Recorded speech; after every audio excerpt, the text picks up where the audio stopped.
कोकणातल्या लग्नाची गडबड नुसती मांडवापुरती मर्यादित नसते, ती सुरू होते निसर्गाच्या सानिध्यातून आणि वाडीच्या एकजुटीतून। तर आज मी दाखवणार आहे की आमची गावाकडची पारंपरिक प्रथा म्हणजेच स्वप्ना पाडणे। तर नमस्कार मित्रांनो, मी चैतन्य आणि स्वागत करतो माझ्या या आजच्या व्हिडिओमध्ये। तर मित्रांनो, आज आम्ही चाललोय स्वप्ना पाडण्यासाठी। तर मार्च महिन्यामध्ये वाडीत एक लग्न आहे आणि त्या लग्नासाठी लाकडं आम्हाला लागतात। लाकडं कशासाठी? तर त्या दिवशी चुलीवरती जेवण बनवलं जातं आणि त्या चुलीसाठी लाकडं लागतात। ती लाकडं तोडण्यासाठी आम्ही आज निघालोय। सगळी वाडीतली गावकरी मंडळी आहेत। लग्न घरातील चुलीसाठी लागणारी लाकडं ही वाडीतील गावकरी एकत्र येऊन पाडली जातात।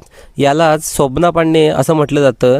आणि सकाळीच गावकरी एकत्र जमतात, कुणाच्या हातात कुऱ्हाड तर कुणाच्या ओठांवरती गाणी असतात आणि मग लाकडे तोडायला सुरुवात होते। पण निसर्गाचा नियम पाळून जी सुकलेली लाकडं असतात ती तोडली जातात आणि यातील मजा बघण्यासारखी। आणि मग दुपारी जमलेल्या गावकऱ्यांसाठी जेवणाची देखील व्यवस्था केली जाते। आता आम्ही सर्व जेवायला चाललो। इकडे मस्तीचं काम चालू आहे आणि बाकीचे अर्धे गेलेत पुढं।